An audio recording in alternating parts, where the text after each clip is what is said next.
Capítulo 7 de Eclesiastes.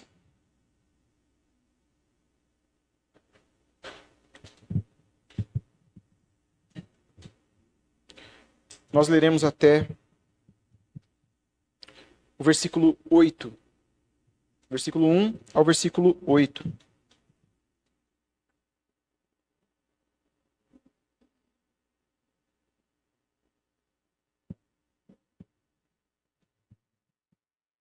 Diz o seguinte a palavra do Senhor: Melhor é a boa fama do que o unguento precioso, e o dia da morte melhor do que o dia do nascimento. Melhor é ir à casa onde há luto do que ir à casa onde há banquete, pois naquela se vê o fim de todos os homens, e os vivos que o tomem em consideração. Melhor é a mágoa do que o riso, porque com a tristeza do rosto se faz melhor o coração. O coração dos sábios está na casa do luto, mas o dos insensatos na casa da alegria. Melhor é ouvir a repreensão do sábio do que ouvir a canção do insensato. Pois qual o crepitar dos espinhos debaixo de uma panela, tal é a risada do insensato. Também isso é vaidade. Verdadeiramente, a opressão faz endoidecer até o sábio, e o suborno corrompe o coração.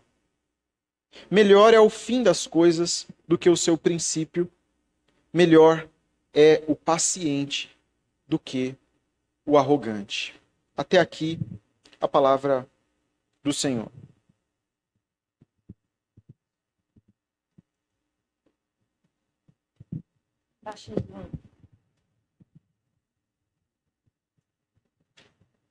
Há uma canção popular, irmãos. Há uma canção popular da música brasileira que diz que é melhor ser alegre do que ser triste, porque a alegria é a melhor coisa que existe. Talvez você já tenha ouvido essa canção. Isso é um senso comum. Quem aqui prefere a tristeza do que a alegria?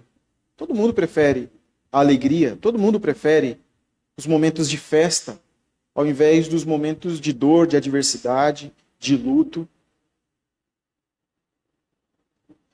De modo que o que o sábio nos diz aqui no capítulo 7 parece ser quase que contrassenso, porque ele está dizendo exatamente o oposto disso.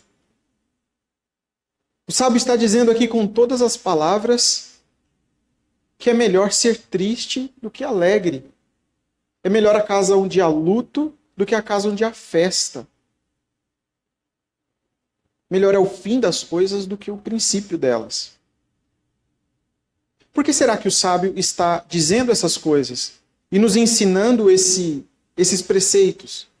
Será que ele está nos indicando a viver uma vida de melancolia, de depressão? Será que ele está dizendo que a vida que é bem vivida é uma vida de tristeza? E que nós devemos procurar ser tristes? Não é isso que o sábio aqui está nos ensinando. Mas ele está nos ensinando um preceito valiosíssimo. E que se nós aprendermos esse preceito aqui, ele será importante para a nossa vida. E nós jamais desprezaremos os momentos de adversidade e os momentos de tristeza, quando a tristeza toma o nosso coração. Porque a tristeza, segundo Deus, é melhor do que a alegria do mundo. A tristeza, segundo Deus, é boa. A tristeza, segundo Deus, opera para o bem, e é o que nós veremos aqui nessa exposição. A ideia central do que o sábio está ensinando aqui, do que Salomão está ensinando aos seus alunos aqui nesse texto, é que o sofrimento e a adversidade, eles não são sinais inevitáveis ou necessários do desagrado de Deus. É comum para nós pensarmos o seguinte, que quando tudo está dando errado, quando tudo vai mal, quando nós ficamos doentes, quando nós perdemos o emprego, quando os nossos planos vão por água abaixo, quando nós nos frustramos, é comum que nós pensemos que nós estamos no desagrado de Deus, que Deus se desagradou de nós, que nós fizemos alguma coisa e que todo o sofrimento e a adversidade é fruto do juízo de Deus sobre nós. Mas isso não é necessariamente verdade em todas as situações. Claro que há situações em que nós sofremos como consequência dos nossos erros. Se você comete um erro, você sofre consequências por esses erros. Se você comete uma fraude e é pego e é preso, você pode se arrepender, você pode se arrepender amargamente do que você fez, mas você ainda pagará pelo mal que você cometeu.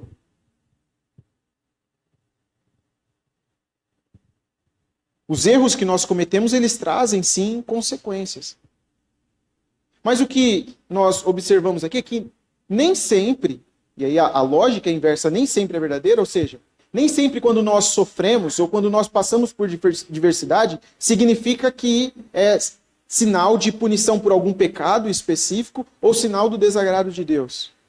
Foi essa a discussão que havia com Jó. Se você se lembra da história de Jó, Jó era um homem bom, um servo de Deus. E de repente, ele era um homem muito próspero, e de repente tudo começa a dar errado para Jó. Ele perde seus filhos, perde suas propriedades, perde a sua saúde, de maneira que Jó vive uma grande calamidade, e vêm os seus amigos para consolá-lo, e os seus amigos começam a questioná-lo. Jó, o que você fez de errado para tudo isso estar acontecendo? Não é possível. Por quê? Porque a bênção de Deus acompanha os justos. Essa é a lógica dos amigos de Jó. Então, se você está sob tamanha adversidade, significa que você fez algum pecado muito grave. E isso é punição do Senhor sobre você. Você percebe essa lógica sendo trabalhada em muitas pregações que você ouve por aí e vê pela internet? Por exemplo, você é filho de Deus e você tem que comer do melhor dessa terra. Então é inadmissível que você, como crente, passe por dificuldades, tenha sofrimentos, tenha tristezas. E se isso está acontecendo, ou tem um encosto em você, ou você fez alguma coisa que você não devia estar fazendo, ou você precisa cumprir algum ritual para mudar isso. Porque é inadmissível na mente de muitos que os crentes passem por algum tipo de sofrimento. Isso é patente por aí, e pastores e mais pastores sérios, né, têm alertado isso já há anos contra esse tipo de teologia, conhecida como teologia da prosperidade, ou seja, o Filho de Deus deve viver uma vida próspera, plena, suficiente, e não passar por dificuldades. Isso é totalmente contrário à palavra de Deus. Porque no mundo nós teremos aflição. Isso é promessa. Isso é claro, é patente na Escritura. E o que a Escritura nos ensina é que nem todo sofrimento, nem toda dor, nem toda angústia, nem toda aflição é porque nós fizemos alguma coisa errada e aí a gente consertando isso, agora as coisas mudam, né, do dia para a noite. Na verdade, meus irmãos, a adversidade, por muitas vezes, pode ser um bem muito maior do que as evidências de prosperidade. E é o que esse texto está nos ensinando. Muitas vezes, a adversidade vai ser muito melhor do que a prosperidade, do que a alegria, do que a festa. E é nesse sentido que o sábio está aqui nos ensinando que essa tristeza que é uma tristeza segundo Deus, ela é melhor do que as festas, do que as alegrias vivenciadas na vida comum no mundo. Ele faz isso em 7 comparações no texto que nós lemos. O sábio é um poeta também, e ele faz isso em 7 comparações. E o número 7 tem essa conotação, né, de completude, principalmente na poesia hebraica. Então, quando tem um padrão de 7, sempre dá essa ideia de totalidade. E ele faz essas 7 comparações. Isso é melhor do que aquilo. E nós veremos. Ele diz que a boa fama é melhor do que o bom perfume. Em segundo lugar, ele diz que o dia da morte é melhor do que o dia do nascimento. Em terceiro lugar, o sábio diz que é melhor ir à casa onde há luto do que ir à casa onde há banquete ou festa. Em quarto lugar, o sábio diz que é melhor a mágoa do que o riso, ou a tristeza do que o riso. Em quinto lugar, é melhor ouvir a repreensão do sábio do que ouvir a canção dos tolos. Em sexto lugar, é melhor o fim das coisas do que o seu princípio. E em sétimo lugar, é melhor a paciência do que a arrogância. Então nós vamos entender aqui com essas comparações o que o sábio está nos aludindo, o que ele está nos ensinando a respeito dessa tristeza que é segundo Deus. Em primeiro lugar, ele diz que a boa fama é melhor do que o bom perfume ou o bom unguento. Era uma prática no antigo Israel que os funerais fossem feitos com a preparação do corpo com unguento. Você deve se lembrar do relato da morte do Senhor Jesus, né? Uma semana antes, Maria vai com o melhor, mais caro perfume e derrama esse perfume sobre os pés do Senhor, e o Senhor diz que ela estava fazendo isso em preparação à sua morte que estava próxima. E também no primeiro dia da semana, após o sábado, quando elas iam até o túmulo para cuidar do corpo, preparar o corpo, passar também um unguento naquele corpo já morto. E aí elas não encontram o Senhor Jesus está ressuscitado. Isso reflete uma prática funerária do antigo Israel. O corpo morto, já em apodrecimento, eles passavam esse unguento, né, para cobrir esse cheiro. Então eles preparavam o corpo com unguento, enrolavam em panos para o sepultamento. E o sábio ele está apontando para isso. Quanto mais rico fosse uma pessoa, melhor era o perfume, né? Mais conseguiria maquiar o corpo morto, o cheiro de cadáver. Quanto mais rico fosse uma pessoa, quanto mais próspera fosse uma pessoa, quanto mais popular fosse uma pessoa, mais bem preparado seria o corpo, melhor seria o funeral. Basta você observar isso hoje. As pessoas mais humildes são enterradas no São Luís aqui.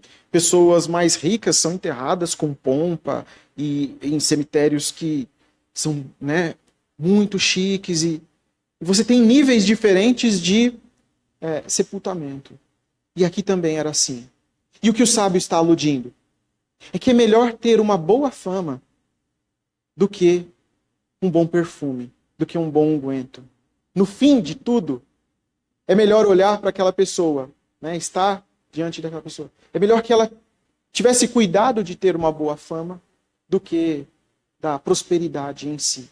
Então está apontando para a vida da pessoa, para a vida que a pessoa viveu, para as prioridades dessa pessoa. E o sábio ele tem nos ensinado muito sobre prioridades, tem batido muito nessa tecla, e é muito importante para nós aprendermos isso, porque as nossas prioridades, enquanto vivemos, muitas vezes se confundem com as prioridades dos ímpios. Nós queremos simplesmente ser prósperos, alcançar sucesso, e vivemos em função destas coisas, para conquistar coisas para nós, quando o sábio vem inverter esse valor. vem nos lembrar do momento da nossa morte. Que não adianta você ser enterrado com perfumes caros, se a vida que você viveu não foi uma vida digna. Esse é a primeira comparação que ele faz. E a segunda que decorre dessa: o dia da morte é melhor do que o dia do nascimento. Por que ele está dizendo que o dia da morte é melhor do que o dia do nascimento? O dia do nascimento é um dia tão feliz. Quem é pai, quem é mãe aqui sabe. Os dias mais felizes das nossas vidas são os dias em que os nossos filhos nasceram. Certamente, se você perguntar para qualquer pai ou mãe qual foi o dia mais feliz da sua vida até hoje, com certeza o dia do nascimento dos filhos estará entre eles, né? Estará citado. Por que o sábio diz que é melhor o dia da morte do que o dia do nascimento? Ele está falando isso por uma razão, e uma razão do coração. Ele está nos chamando a atenção para algo. Ele não está dizendo que nós devemos preferir a morte do que o nascimento, do que a vida, nada disso. Mas ele está nos chamando a atenção para um aspecto importante. No nascimento nós fazemos planos, projetos. E muitas vezes esses planos são completamente irreais, estão fora, né, do que o próprio sábio vem nos ensinar. Que todo pai, toda mãe começa a planejar para os filhos. Não, eu quero que seja médico, eu quero que seja advogado, eu quero que tenha sucesso, eu quero que ganhe dinheiro, eu quero que tenha faculdade, eu não quero que sofra, eu quero que, né, tenha tudo de bom e do melhor, eu quero que tenha tudo que eu não tive. E aí o dia do nascimento é marcado por esses planos, por essas expectativas que muitas vezes são irreais. Em contrapartida, o dia da morte, ele é marcado por aquilo que de fato aconteceu. Não há expectativas falsas. Há uma reflexão sobre aquele que viveu, de como viveu.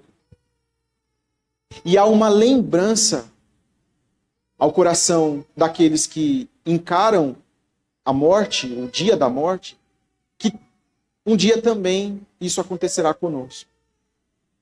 O dia da morte nos lembra que nós somos mortais e que nós também um dia haveremos de morrer. E essa reflexão é importante. Essa reflexão é importante aqui para o sábio. E nós que temos acompanhado o argumento dele desde o princípio, ele vem falar disso. Vaidade de vaidades, ou seja, é vapor, a vida é vapor, é muito rápido, é tudo muito efêmero. A vida humana passa num sopro. E você deve viver com essa consciência da sua finitude. Você deve viver com a consciência de que um dia você vai morrer. Você não pode fugir dessa realidade. Isso traz consequências eternas. Por isso ele diz que o dia da morte é melhor do que o nascimento. Por esse aspecto da reflexão que nós temos no dia da morte, nós percebemos a nossa finitude. Ele completa isso no terceiro paralelo que ele faz ainda sobre esse tema. É melhor ir à casa onde há luto do que ir à casa onde há banquete. Ele completa exatamente com o que eu falei a vocês. Pois naquela, ou seja, na casa onde há luto, se vê o fim de todas as pessoas e que os vivos o tomem em consideração. A consciência da morte faz a gente reavaliar as nossas prioridades. A consciência da morte faz a gente reavaliar as nossas decisões. A consciência da morte faz a gente reavaliar os nossos relacionamentos. A consciência da morte nos faz lembrar de Deus. Pessoas que viveram longe do Senhor, né, não pensam em Deus. Quando ficam doentes, muitas delas se lembram de Deus. Ah, Deus, por que isso está acontecendo comigo? Ah, Deus. A consciência da morte nos faz ter esse medo, esse tremor do que vem a seguir. Como será a minha eternidade? Por isso, o salmista, o sábio aqui diz que é melhor ir à casa onde há luto, porque naquela casa se vê o fim de todas as pessoas. E os homens devem tomar isso em consideração. Em seguida, ele diz que é melhor a mágoa do que o riso. E ele dá um motivo para isso. Porque com a tristeza do rosto se melhora o coração. O coração dos sábios está na casa do luto, mas dos insensatos está na casa da alegria. Isso está completando o que ele disse antes. Melhor é a tristeza, porque a tristeza do rosto melhora o coração. Muitas vezes a alegria e a imagem que o sábio usa aqui é uma festa, é um banquete, a casa da alegria, né? E muitas vezes essa casa da alegria, esses banquetes, eles são regados à dissolução. E a imagem é isso mesmo, é de dissolução. Perto de casa, frequentemente, aos sábados à noite, tem um baile funk muito grande, muito grande. E chega à noite e você vê aquele monte de jovens descendo a rua, indo para esse baile.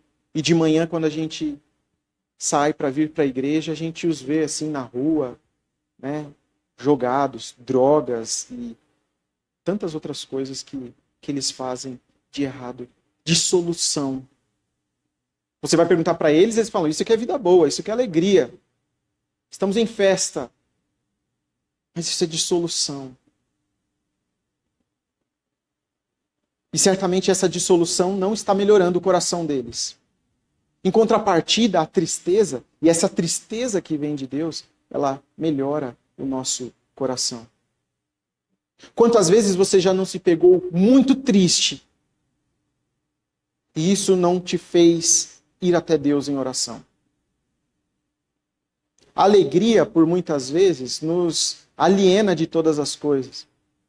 Mas a tristeza é uma coisa que nos faz ir até Deus em oração. Quando o nosso coração está apertado, quando o nosso coração está entristecido, quando o nosso coração está aflito, são esses os principais momentos que a gente se pega pensando, eu preciso parar e orar. Eu preciso orar. A tristeza nos leva para Deus tantas vezes. Quantas vezes as aflições, as dificuldades, as tristezas não fizeram você parar e orar e falar com Deus, ir até Ele, e estar consciente das suas limitações, e estar consciente de que você depende inteiramente de Deus. E muitas vezes Deus faz as coisas de maneira que nós lembremos disso. Porque se tudo vai bem, a gente começa a esquecer. E às vezes Deus precisa nos lembrar. Opa, nós dependemos inteiramente de Deus. Não é com a força do meu braço. Não sou eu que vou garantir a vitória, o sustento. Tudo isso vem do Senhor. E quando essas coisas acontecem, nosso coração fica aflito, a tristeza em nós corremos para Deus. E nesse sentido, essa tristeza, ela é melhor do que a alegria, do que os banquetes, do que as festas que o mundo te dá. O mundo pode te oferecer muitas coisas. Jovens, crianças, prestem atenção nisso.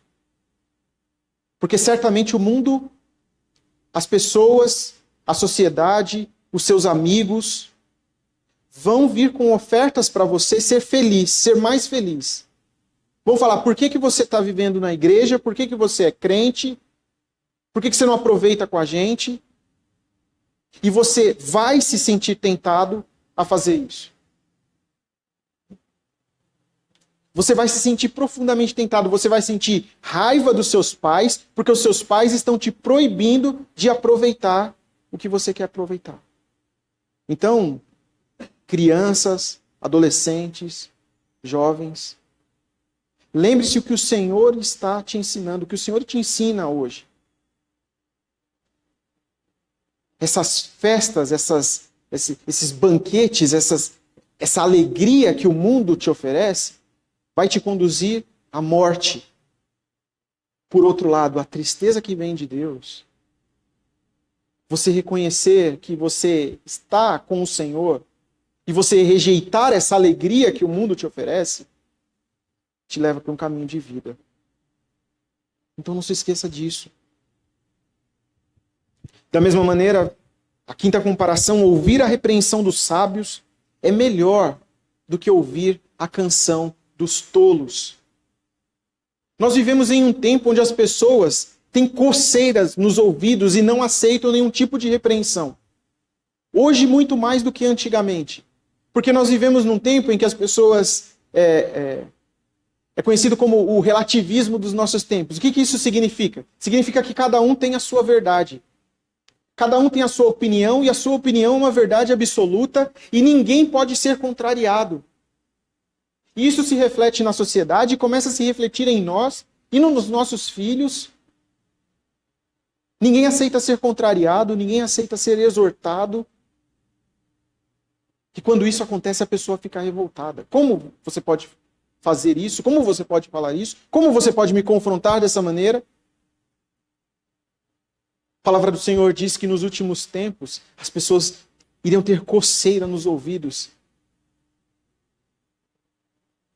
diante da sã doutrina. Iriam procurar mestres para si. Não para ensiná-los aquilo que é digno, aquilo que o Senhor deseja, mas para simplesmente falar aquilo que eles querem ouvir. E não é isso que nós temos visto por aí? As pessoas estão procurando alguém que diga aquilo que elas querem ouvir. E o problema é que muitas vezes nós também procuramos por isso. E Deus fala conosco por sua palavra, e Deus fala conosco no culto. Mas você ainda está procurando, Senhor, fala comigo, fala comigo. Mas o Senhor tem falado. O Senhor tem te instruído. Acontece que Ele não tem falado aquilo que você queria que Ele falasse. E aí você continua nessa, deixa eu buscar, deixa eu buscar. E se você buscar, você vai encontrar. Você vai encontrar alguém que vai dizer o que você quer ouvir. Mas esteja consciente, já esteja alertado desde agora. A palavra do Senhor condena isso, a palavra do Senhor te exorta. É melhor ouvir a repreensão do sábio. Ninguém gosta de ouvir repreensão. Você gostava de quando seu pai brigava com você? Eu me sentia profundamente triste. Eu não gostava de decepcionar meus pais. E quando eu fazia, eu me sentia profundamente triste quando era criança. Você gosta de ouvir repreensão do seu chefe na empresa? Tenho certeza que ninguém gosta disso. Você gosta de ouvir... Olha, como você é bom. Né? Olha, pessoal, como nós temos um profissional bom aqui. Mas quando vem a repreensão, a gente fica vermelho, a gente fica bravo. A gente fala, mas a culpa é de tal, a culpa é de tal. Tipo um meme que tem na internet, até com a foto de um desenho animado, em que ele diz que a culpa é minha e eu coloco ela em quem eu quiser. E parece que é assim. Aí alguém chama a sua atenção e você, não, mas a culpa é do meu chefe, que não me deu condições de trabalhar, ou a culpa é de tal pessoa que não me explicou direito. As pessoas não aceitam. Não é bom ser repreendido. Ninguém gosta, é constrangedor. É constrangedor.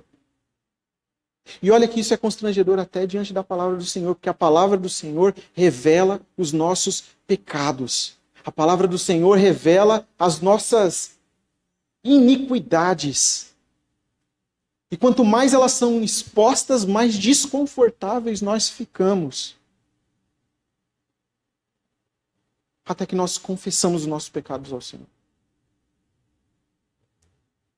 Melhor é ouvir a repreensão do sábio do que ouvir a canção dos tolos. Melhor é você ser repreendido pelo sábio do que ter uma centena, uma dezena, milhares de tolos aplaudindo aquilo que você fala. Tem uma multidão te aplaudindo, gritando. É isso aí. Está certo. Seu ego vai se inflar. Mas a palavra do Senhor nos diz, melhor é ouvir a repreensão do sábio do que a canção dos tolos. Melhor é o fim das coisas do que o seu princípio. Melhor é o fim das coisas do que o seu princípio. Quantas vezes nós já não iniciamos coisas e não conseguimos terminar? Já não fizemos projetos, planos, iniciamos trabalhos e não conseguimos concluir? Quantas vezes você já não se inscreveu na academia com o plano de vou melhorar a minha saúde, vou fazer exercícios esse ano. Geralmente no final de ano, na virada do ano, vou fazer uma dieta, vou fazer exercícios. Chegando na metade de janeiro, você já não... Você foi em uma aula, pagou um plano anual aí da academia, foi uma aula. O dono da academia adora isso. Mas você foi em uma aula, pagou o ano inteiro, não foi mais. Iniciou ali um projeto e não conseguiu terminar. Quantos projetos, né, nós iniciamos? Quantas coisas nós iniciamos? Quantas coisas nós intentamos fazer? Agora eu vou começar a leitura da Bíblia, vou ler a Bíblia inteira. Você lê até Gênesis 3. Ou não, você é perseverante. Ó, ano passado eu li até 3, vou ser perseverante, vou ler a Bíblia inteira. Aí você começa, Gênesis, lê Gênesis inteiro. Olha, foi bem. Êxodo inteiro.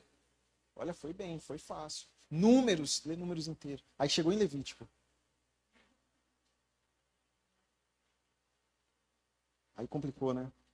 Chegou em Levítico, leu muito rápido, chegou em...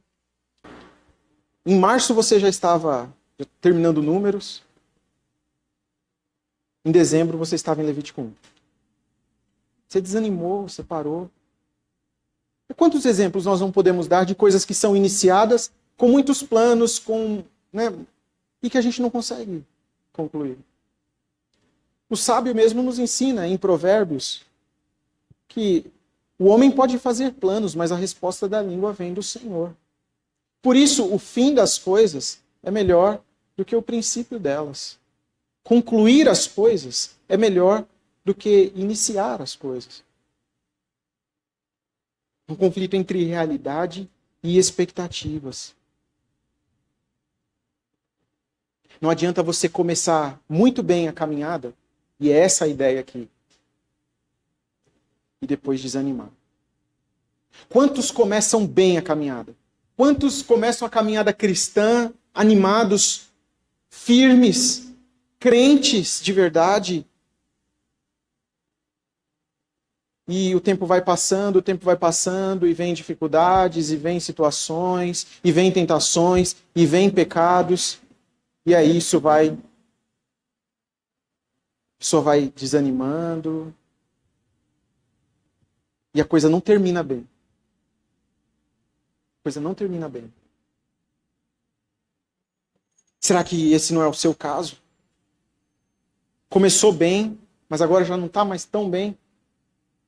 A caminhada cristã não é uma corrida de 100 metros, que você tem que chegar na frente de todo mundo, ser melhor que todo mundo, ser mais santo que todo mundo, e não é uma corrida de 100 metros.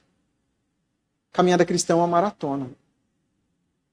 Você tem que ter ali, ó, um ritmo constante. Os melhores, os mais bem preparados, quando você assiste a maratona, eles correm o caminho inteiro e vão num ritmo muito alto. Mas são poucos, é o pelotão de elite.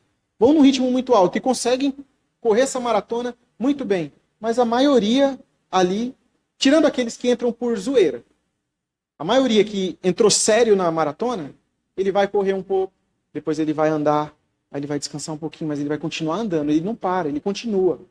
Aí ele volta a correr, aí ele volta a andar, aí ele anda mais rápido, anda mais devagar. Mas é contínuo, ele continua nessa caminhada até chegar no objetivo. Os mais rápidos correm em 1h40. Tem gente que pode correr em 5 horas, em 6 horas. Mas vai concluir o percurso. É isso que Paulo instrui Timóteo a fazer. A chegar lá no fim, olhar para trás e ter condições de falar que combateu o bom combate. Que percorreu a carreira cristã. E que em tudo isso guardou a fé. É o que Paulo está ensinando, com outras palavras, a Timóteo. O melhor é o fim das coisas do que o início delas. Porque aqueles que estão só no oba-oba, aí vai gente vestido de noiva, vai gente vestido de Flintstones. Esses correm só os primeiros, só na primeira curva eles já pararam. É só festa, é só oba-oba. E tem gente que na caminhada cristã se comporta dessa maneira. Veio até o Senhor porque queria uma bênção, ou porque ouviu alguma coisa que comoveu seu coração, mas era só capa, era só festa. E o Senhor vai dizer, aqueles que nos deixaram, esses nunca foram dos nossos. Eles nunca foram de fato convertidos pelo Senhor. Eles nunca entenderam realmente a mensagem do Evangelho.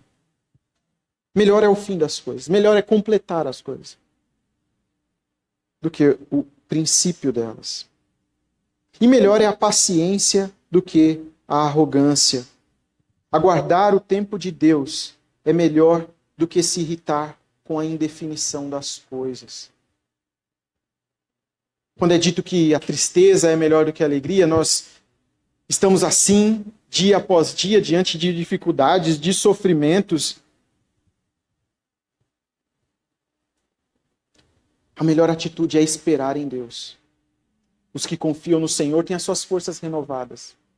Os que esperam no Senhor estão guardados num forte refúgio, em uma fortaleza intransponível, que ainda que os montes se abalem, a terra trema e o mar dê com ímpeto contra eles, não serão abalados.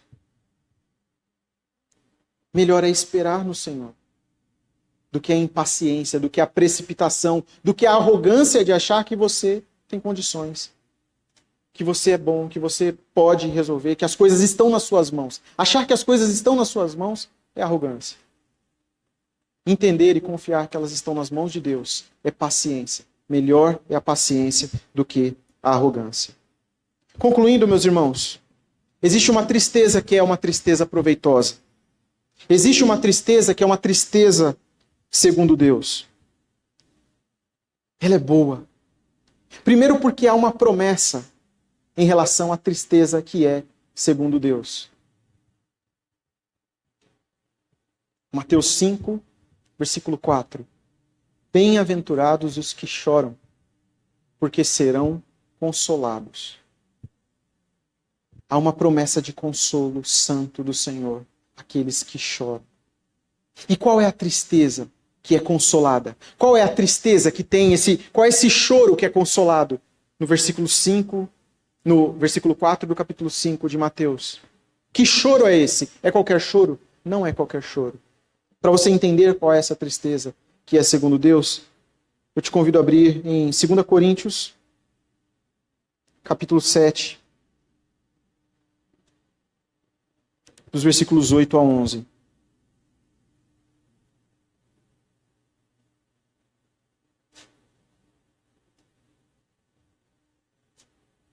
Aqui Paulo está falando com a igreja de Corinto a respeito de uma carta prévia que Paulo havia enviado para eles, exortando duramente essa igreja, e ele soube que essa igreja, depois dessa exortação, ficou muito triste, ficou muito entristecida. E Paulo se comoveu com isso. E ele escreve isso nessa carta. E ele diz, versículo 8 do capítulo 7, porquanto, ainda que vos tenha contristado ou entristecido com a carta, não me arrependo, embora já tenha me arrependido. Vejo que aquela carta vos contristou por breve tempo. Agora eu me alegro, não porque fostes contristados, mas porque fostes contristados para arrependimento. Pois fostes contristados, ou fostes entristecidos, segundo Deus, para que, de nossa parte, nenhum dano sofresseis, porque a tristeza, segundo Deus, produz arrependimento para a salvação, que a ninguém traz pesar, mas a tristeza do mundo produz morte. A tristeza, segundo Deus, traz arrependimento. Paulo está falando aqui que ele confrontou essa igreja com a palavra do Senhor, e a igreja ficou muito entristecida. E Paulo, nesse momento, ele disse que por um breve tempo ele chegou a se arrepender. Mas ele viu o resultado desse entristecimento da igreja e que isso resultou no arrependimento dela. E aí Paulo se alegrou. E ele diz, essa é uma tristeza boa. Porque levou essa igreja até o Senhor. Levou essa igreja a reconhecer seus pecados. Levou essa igreja a reconhecer suas limitações. Levou essa igreja a reconhecer que precisam de Deus. Levou essa igreja aos pés do Senhor. Então essa tristeza é uma tristeza boa. E é essa tristeza que será consolada pelo Senhor. A tristeza em face dos nossos pecados. E os nossos pecados causam essa tristeza no nosso coração. Por isso, meus irmãos, talvez você agora esteja vivendo um momento triste da sua vida. Talvez você tenha passado por grandes dificuldades, por grandes aflições. Talvez o seu coração esteja aflito, esteja triste. A tristeza nos leva a reconhecer as nossas limitações. A tristeza nos leva a buscar o Senhor. A tristeza nos leva a reconhecer nossos pecados. A tristeza nos leva a entender o quanto nós dependemos de Deus. E é muito melhor que você esteja triste e apegado no Senhor do que alegre e agarrado com o mundo. Porque no final das contas, o propósito da obra do Senhor na vida do seu povo não é te fazer feliz. Não é realizar seus sonhos. É moldar o caráter de Cristo no seu coração. E para isso acontecer, muitas vezes, você viverá momentos de dificuldade, de aflição, de tristeza. E isso vai ser um instrumento do Senhor para te levar para perto dele. Vamos orar? Senhor, nós te louvamos, porque o Senhor conduz os nossos passos. A nossa caminhada, Senhor, ela depende do Senhor. E nós não somos iludidos em achar que a nossa caminhada será um mar de rosas e que não teremos dificuldades. Nós bem sabemos que teremos dificuldades. Teremos dias maus, teremos dias difíceis, dias de tristeza. Mas que a nossa tristeza, Senhor, redunde em glória para o Senhor e nos leve para perto de Ti. E que os nossos irmãos hoje, que estão passando por momentos tristes, reconheçam que há um benefício nessa tristeza, que é fazê-los perceber que são completamente dependentes do Senhor e que precisam do Senhor. E que precisam de Cristo. Precisam de Cristo para serem salvos. Precisam de Cristo para viver a vida que agrada ao Senhor. Que precisamos do Senhor para suprir as nossas carências, falhas, necessidades físicas e espirituais. Que as nossas tristezas nos levem para perto de Ti. De maneira que assim tenhamos a esperança de que essas tristezas serão consoladas pelo Senhor. Pois o Senhor chama de felizes, bem-aventurados, aqueles que choram, porque o Senhor as consolará. E essa é a promessa que nós temos na Tua palavra. Então que encaremos assim, Senhor. Não que vivamos de tristeza, mas quando ela vier, que reconheçamos, Senhor, a nossa condição e corramos para o Senhor. E então sejamos consolados, confortados, fortalecidos, animados a perseverar nessa jornada, nessa caminhada cristã. Pedimos isso, Senhor, em nome do Teu Filho amado Jesus Cristo. Amém.